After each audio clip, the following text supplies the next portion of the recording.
Hello everyone, welcome back to my mini blog. তো সবাই আমাকে জিজ্ঞাসা করেছিল যে 31st নাইটে আমি কী করছি। 31st নাইটে আমার ডিউটি ছিল ঠিকই, কিন্তু ডিউটি থাকা মানেই যে মজা করা যায় না সেটা কিন্তু ভুল। মজা করতে জানলে ডিউটিতেও মজা করা যায়। তো চলো আজ ফুল নাইট আমি কী করি সেটাই তোমাদের সাথে শেয়ার করবো। তো এই যে আমি মেকআপ করে রেডি হয়ে পড়েছি, আর এই যে বাস স্টপে গিয়ে আমার অনেকগুলো বন্ধুর সাথে দেখা হয়ে গেছিলো।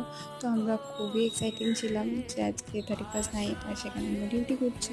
তো বাস স্টপ থেকে বাস ধরে চলে এসেছি এয়ারপোর্টে। আর দেখো 2 ঘন্টা বাকি আছে, তাও এখনও আমাদের মজা শুরু হয়ে গেছে। তো আমরা এখন যাচ্ছি অ্যাডমিনে সাইন ইন করতে। তো সাইন ইন করে আমরা আমাদের অ্যালোকেশনে চলে এসেছিলাম। তো অ্যালোকেশনে এসে আমরা অনেক মজা করেছি, অন্তাক্ষরী খেলেছি। আর এই যে এটা আমাদের টিম।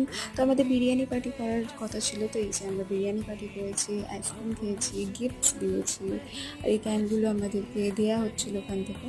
তো এইভাবেই আমরা পুরো নাইট ফুল এনজয়। আজকের মতো এইটুকুই।